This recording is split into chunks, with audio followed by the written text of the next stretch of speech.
నిర్మల్ పట్టణం వైఎస్ఆర్ కాలనీలో ఒక వ్యక్తి ఇంటి వెనుక నిషేధిత గంజాయి మొక్క పెంచుతున్నాడన్న సమాచారం మేరకు జిల్లా ఎస్పీ జానకి షర్మిల ఐపీఎస్ ఆదేశాలతో నిర్మల్ రూరల్ పోలీసు దాడి నిర్వహించారు. తనిఖీల్లో దేశ్ముఖ్ మాధవ్ గంజాయి సాగిస్తున్నట్లు గుర్తించబడ్డాడు. ప్రాథమిక విచారణలో అతనికి గంజాయి తాగే అలవాటు ఉన్నట్లు తేలింది.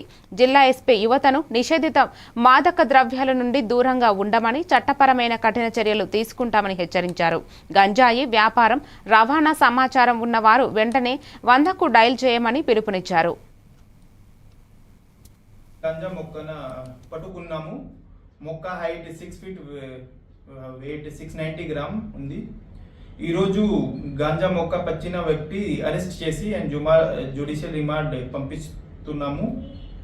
దీంట్లో పని చేశాని CI, SI, RI, clues team, dog squad అందరికీ ఎస్పీ గారు కంగ్రాచ్యులేషన్ చెప్పారు.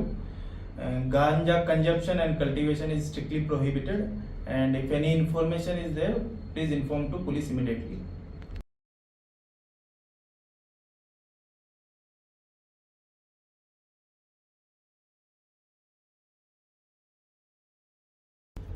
నిన్న వైఎస్ఆర్ కాలనీలో క్రెడిబుల్ ఇన్ఫర్మేషన్ వచ్చింది. సిఐ రూరల్, ఎస్ఐ రూరల్ మరియు డాగ్ స్క్వాడ్, క్లూజ్ టీమ్ వెళ్ళి నిషేధిత గంజా మొక్క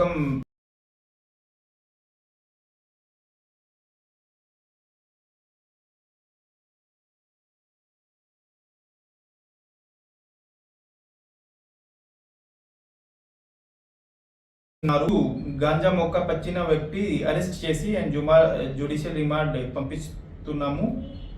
దీంట్లో పని చేశాని CI, SI, RI, clues team, dog squad అందరికీ ఎస్పీ గారు కంగ్రాచ్యులేషన్ చెప్పారు. Ganja consumption and cultivation is strictly prohibited, and if any information is there, please inform to police immediately.